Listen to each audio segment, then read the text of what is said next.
حضرت عیسیٰ علیہ السلام خدا کے وہ پیغمبر کہ جن کو خدا نے بن باپ کے پیدا کیا اور آپ کو کتاب اور معجزات عطا کیے۔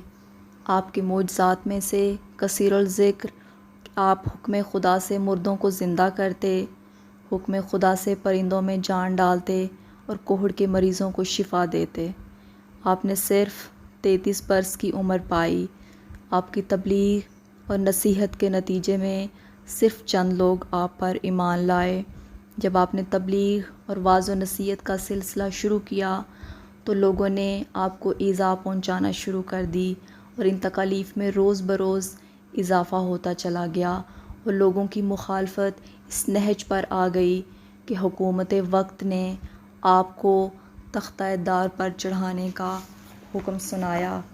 اس زمانے کا دستور تھا کہ جس شخص کو موت کی سزا سنائی جاتی وہ پھانسی کی مقررہ جگہ تک اپنی صلیب خود اٹھا کر لے جاتا۔ اسی دستور کے مطابق حضرت عیسیٰ نے اپنی صلیب اٹھائی اور مقتل کی جانب چلنے لگے۔ شاہی فوج کے محافظ آپ کے ارد گرد گھیرا ڈالے ہوئے تھے۔ آپ کی سزا کی خبر سارے علاقے میں جنگل کی آگ کی طرح پھیل گئی۔ پھانسی پر لٹکانے کا منظر دیکھنے کے لیے بےتاب تماشائیوں کا ایک ہجوم تھا۔ حضرت عیسیٰ علیہ السلام اپنی صلیب اٹھائے مقتل کی جانب چلے جا رہے تھے۔ اسی بھیڑ اور ہجوم میں ایک شرارتی دیہاتی شمعون بھی شامل ہو گیا۔ شمعون ظاہری شکل و صورت میں حضرت عیسیٰ علیہ السلام سے بہت مشابہت رکھتا تھا۔ اس نے حضرت عیسیٰ کے ساتھ ساتھ چلنا شروع کیا اور گاہے بگاہے آپ کے سامنے آتا اور آپ کا مذاق اڑاتا اور آپ پر آوازیں کستا۔ وہاں پر موجود محافظوں کو یہ بات پسند نہ آئی۔ انہوں نے بارہا شمعون کو اس عمل سے منع کیا لیکن وہ باز نہ آیا۔ آخر تنگ آ کر محافظوں نے سزا کے طور پر حضرت عیسیٰ کے کندھوں سے صلیب اٹھا کر شمعون کے کندھوں پر لاد دی اور حکم دیا کہ اسے اٹھا کر مقتل تک چلے۔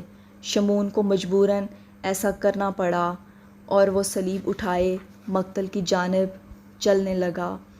جب بھیڑ بہت زیادہ بڑی اور افراتفری اور بد نظمی کا سماں پیدا ہوا، چونکہ شمعون کی شکل حضرت عیسیٰ سے بہت ملتی تھی، اس لیے ہجوم کی اکثریت اس بات میں امتیاز نہ کر سکی کہ صلیب اٹھانے والا شخص حضرت عیسیٰ ہے یا شمعون۔ حضرت عیسیٰ علیہ السلام کچھ دیر صلیب کے بغیر ہولے ہولے اس ہجوم میں چلتے رہے اور پھر رازداری سے ہجوم سے باہر نکل گئے اور کسی کو شک و شبہ تک نہ ہوا کہ بھیڑ سے نکل جانے والا شخص ہی اصل مطلوب ملزم ہے۔ ادھر شمعون صلیب اٹھائے مقتل پہنچ گیا اور وہاں پر متعین سپاہیوں نے سمجھا کہ صلیب اٹھا کر وہاں پہنچنے والا شخص ہی عیسیٰ علیہ السلام ہے۔ ویسے بھی وہ شمعون کی شرارت اور سزا والے معاملے سے قطعی طور پر بے خبر تھے۔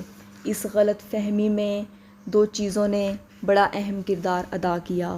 اس میں ایک تو یہ کہ شمعون کی شکل و صورت حضرت عیسیٰ علیہ السلام سے بہت مشابہت رکھتی تھی اور دوسرا یہ کہ شمعون ہی صلیب اٹھائے چلا آ رہا تھا اور وقت کے دستور کے مطابق پھانسی کا مجرم ہی صلیب اٹھاتا تھا۔ چنانچہ مقتل پر موجود سپاہیوں نے آؤ دیکھا نہ تاؤ صلیب نصب کی اور شمعون کو پکڑ کر لٹکا دیا۔ وہ بہت چلایا، بہت شور مچایا کہ میں مجرم نہیں ہوں، لیکن کسی نے اس کی بات نہ سنی اور اس کو تختہ دار پر لٹکا دیا گیا۔ اور اس طرح خداوند متعال نے اپنی قدرت سے حضرت عیسیٰ علیہ السلام کو تختہ دار پر چڑھنے سے بچا لیا اور وہ زندہ آسمان کی طرف اٹھا لیے گئے۔ اور اب حضرت عیسیٰ تب تشریف لائیں گے جب حضرت رسول خدا خاتم النبیین حضرت محمد صلی اللہ علیہ وآلہ وسلم کی نسل سے آخری امام حضرت امام مہدی علیہ السلام کا ظہور ہوگا۔ تب حضرت عیسیٰ علیہ السلام بھی آسمان سے دوبارہ اتارے جائیں گے۔